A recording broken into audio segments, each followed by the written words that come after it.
পেতনি সেজে এক দৌড়ে চলে আসলাম পরীর রাজ্যে। শুধু কি তাই, প্রেমে পড়ে গেলাম আরও একটি অ্যাস্থেটিক প্লেসের। হ্যালো এভরিওয়ান, আসসালামু আলাইকুম। কি অবস্থা সবার? This is me Ayushiya from Mina 7। এক্সের কথা মনে করে আপনার মন খারাপ হলেও এই পার্কের এনভায়রনমেন্ট কিন্তু আপনার মন ঠিকই ভালো করে দিবে। যশোর শহরের বুকে এত সুন্দর অ্যাস্থেটিক প্লেস ইমাজিন করতে পারছেন? আপনারা যারা অ্যাস্থেটিক ফটোগ্রাফি কিংবা সিনেমাটোগ্রাফি করতে চাচ্ছেন, আমি বলবো তাদের জন্য এই প্লেসটা বেস্ট। আমার তো মনে হচ্ছিল আমি সত্যিকারের পরিরাজ্যে চলে এসেছি। এত সুন্দর লাগতেছিল, সবকিছু মিলিয়ে সবকিছু যেন স্বপ্নের মতো সুন্দর ছিল। যদিও এগুলো আর্টিফিশিয়াল ছিল, বাট সুন্দর না বলে? বেসিক্যালি আমরা যেদিন গেছিলাম মেবি তার 5-6 দিন আগেই পুরো পার্কটা নতুন করে কালার করা হয়েছে। এই জন্য আরো বেশি সৌন্দর্য মনে হচ্ছিল ফুটে উঠেছে পার্কটি। এটা ছিল একটা ঘাট, আর ঘাটের দুই পাশে কিন্তু দুইটা মৎস্যকন্যাও ছিল। এই যে সুন্দর সুন্দর ভাস্কর্যগুলোই কিন্তু পার্কটিতে আরো বেশি আকর্ষণীয় করে তুলেছে। এখন দেখাবো পুরো পার্কের ভিতরে আমার favourite place. Trust me guys, এই জায়গাটা এত এত এত সুন্দর, আপনারা নিজেরা না আসলে কিন্তু ফিলই করতে পারবেন না। আমার মতো কাদের কাদের এই পার্কের এই প্লেসটা ফেভারিট অবশ্যই কমেন্ট করে জানাবেন। কিছুদিন আগে আমি যখন এখানকার একটা রিলস আপলোড করেছিলাম, আপনারা অনেকেই আমাকে কমেন্ট করেছেন, ইনবক্স করেছেন, আপু প্লেসটা কোথায়, লোকেশন কোথায়। অ্যান্ড আজকে আপনাদেরকে জানিয়ে দিচ্ছি, এটা হচ্ছে যশোর বোট ক্লাব। হাজারো ক্লান্তি নিয়েও যদি আপনি এই প্লেসটিতে বসেন, আমি গ্যারান্টি দিচ্ছি নিমিষে আপনার ক্লান্তি দূর হয়ে যাবে। আর পার্কের নামই যেহেতু বোট ক্লাব, আপনি কিন্তু এখানে বোট কিংবা নৌকায় চড়ে পুরো লেকের ভিউটা এনজয় করতে পারবেন। শহরের কোলাহল যানজট ছাড়িয়ে আপনারা যারা একটু গ্রামীণ পরিবেশ উপভোগ করতে চাচ্ছেন, তারা কিন্তু এই পার্কটিতে আসতে পারেন। হাউ, এটা কি বলেন তো? এটা হচ্ছে একটি আর্টিফিশিয়াল মাকড়সা। এই সাইডে কিন্তু কিছু ভেড়া ছিল, যেগুলো দেখে আমার ছোটবেলার কথা মনে পড়ে যাচ্ছিল। এক সময় আমাদের এমন কিউট একটা ভেড়া ছিল, আমার আব্বু শ্যাম্পু দিয়ে গোসল করিয়ে দিত, চিরুনি দিয়ে চিরুনি করিয়ে দিত, ওইগুলো আর কি মনে পড়ছিল।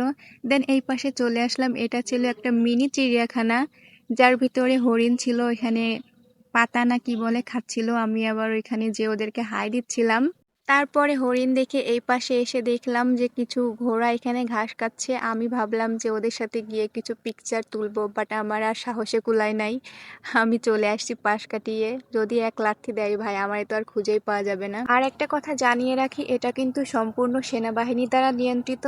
এইখানে দেখেন আমি ঢং করতেছিলাম, কি সুন্দর শাড়িটা বলেন।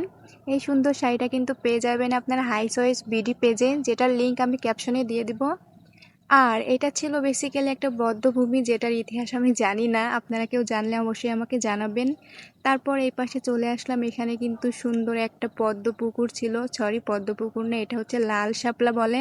ফুলগুলো আমার দিকে কি সুন্দর তাকিয়ে আছে দেখেন। আমার মনে হচ্ছিল আমি যে একটা ফুল ছিঁড়ি, বাট এটা সেনাবাহিনীর আওতাধীন বলে ওই রিস্ক আমি আর পরে নেই নাই।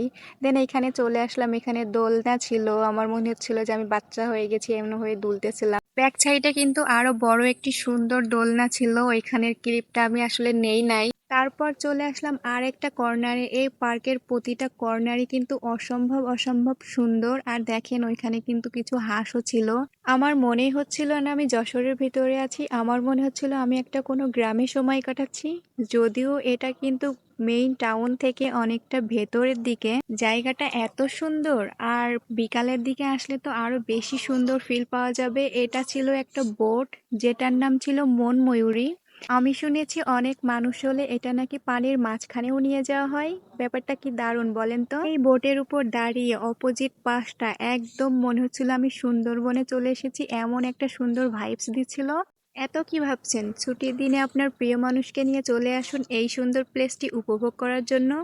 আমি আর কি বলবো, জাস্ট আপনারাই লেকের ভিউটা দেখেন, মারাত্মক লেভেলের সুন্দর। আর এই পাশটা তো আরো বেশি সুন্দর। এখন চলেন পার্কের আরেকটা কর্নারে যাওয়া যাক। এই কর্নার থেকে কিন্তু লেকের আরেকটা ফিল পাওয়া যাবে, যেখান থেকে কিন্তু আপনি সুন্দর মতো বসে কিন্তু লেকের একটা সুন্দর ভাইবস নিতে পারবেন। আর আমার মতো যারা প্রকৃতি প্রেমী আছেন, তাদের জন্য তো কোনো কথাই নেই। আর এটা ছিল একটা কাঠের ব্রিজ, এটার উপরে উঠলে কিন্তু আপনি উপর থেকে পুরো লেকের ভিউটা নিতে পারবেন, পুরো পার্কের ভিউটা নিতে পারবেন। আমার আপনার দিনকে স্পেশাল করার জন্য কিন্তু এমন একটা প্লেসই যথেষ্ট। ভিডিওটা আর বেশি লং করব না, আপনারা কে কোথা থেকে আমার ভিডিওটা দেখলেন অবশ্যই কমেন্ট করে জানাবেন। আজকের ভিডিও এ পর্যন্তই, দেখা হবে নেক্সট কোনো ভিডিওতে। সবাই ভালো থাকবেন, সুস্থ থাকবেন, আল্লাহ হাফেজ।